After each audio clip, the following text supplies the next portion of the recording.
Welcome back. Tomorrow is Halloween and Metro Police is working to make sure the only scares are the fun ones. Here to tell us how to make sure the kids trick-or-treat safely are Sergeant Jacob Schallenberger and Officer Robert Wicks. Thank you both so much for joining us. Good morning. Hi, good morning, Alyssa. Thanks for having us. Yeah, it's important for us to really emphasize safety in our community this holiday season, and I have a familiar face here with me, Officer Wicks, to talk a little bit about what we're doing to keep them safe and what they can do to keep themselves safe.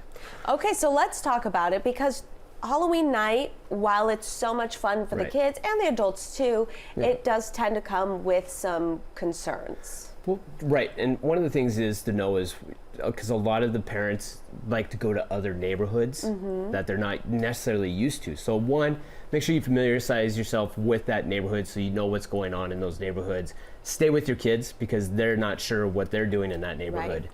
But it's key to make sure that your kids, one, stand out. So they have bright colored, I know it may not work for the costumes, but make sure your kids have bright colored costumes on, or provide them with some form of light. Okay. So that when they're walking around, they're highly visible. It gets dark early.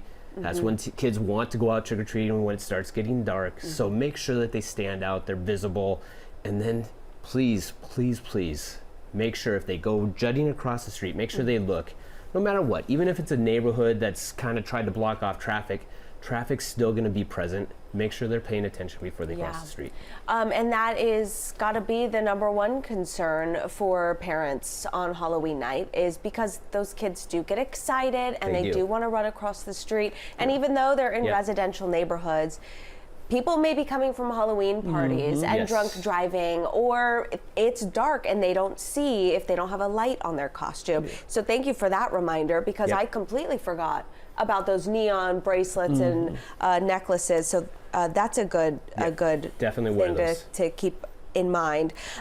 What else do we need to be aware of? I think what's important too is our kids, they want to go out and have fun, right? That's their main goal, is that we want them to have fun. And so what we really need to do is for the drivers out there, like you said, coming and going from maybe a party or even work, it's still, you know, it gets dark at 5 or 6 o'clock. Maybe they're in a hurry to get home to their own kids. They need to slow down. They need to be aware that kids are going to be out not only in our residential areas, but there are parts of our town where they may be walking on busy streets trying to get from one neighborhood to another. And remember, even the adults that want to go trick-or-treating, that might be doing some trick-or-treating at some parties or something like that, please remember, if you're going out to those parties, make sure that you plan ahead, that you have a ride home. There's too many options out there these days for you to get home safely. So that if you're at these parties, you don't have to worry about taking your car home. That's where we get in trouble. There will be DUI checkpoints. We have plans to have lots more officers out there on the streets, especially starting tonight. So keep safe. Get home safely. Okay, thank you guys so much. And I know you have some trunk or treat events. We have it up on your screen right now. Take a picture of this because there are a few of them. And of course, what's your website where we can find them? They can go to lvmpd.com under our event section. They're all listed on our event calendar. Perfect. Thank you so much. Alyssa. We appreciate Thank you. it. All right, Ken.